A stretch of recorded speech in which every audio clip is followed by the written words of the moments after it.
Hello everybody, my name is Mateo Leon Rodriguez and welcome back to my YouTube channel. Now, while coming up with video ideas for this week, I thought, is there anything special going on in September that I could write about? As it turns out, September is the month for science fiction. So, what I'm going to do is bring out this bad boy again, and we're going to flip through it, find a story, and whatever it is we land on, we're going to make it sci-fi somehow. Of course, I encourage anyone to write anything with the prompt, but if you want to join me in making it sci-fi, that would also be great. With that out of the way, let's jump right into it. Okay, so the first page on the left, when I flipped through this page, was a hymn. On the eve of her 24th birthday, Jane was still unmarried. Every Thursday, her parents invited a suitable man to dinner, their eyes filled with desperation, but after years of this parade, the options were dwindling. Jane went about her life and studies as if she had no idea her parents were trying to marry her off. She hoped, and then it just ends there. And oh boy, is this going to be a fun story to try to make into a sci-fi one. Let's go to our normal writing station. Okay, in 3, 2, 1, let's begin.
Okay, now that I finished writing this thing, let's see what I wrote.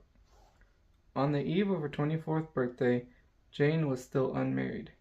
Every Thursday, her parents invited a suitable man to dinner, their eyes filled with desperation, but after years of this parade, the options were dwindling. Jane went about her life and studies as if she had no idea her parents were trying to marry her off. She hoped her research paper would be verified and praised by her peers. It's not easy being the only woman in her plasma fauna class. She had spent weeks in the dank caves of Perdina just looking for the elusive Novamander, and she came back with plenty of evidence.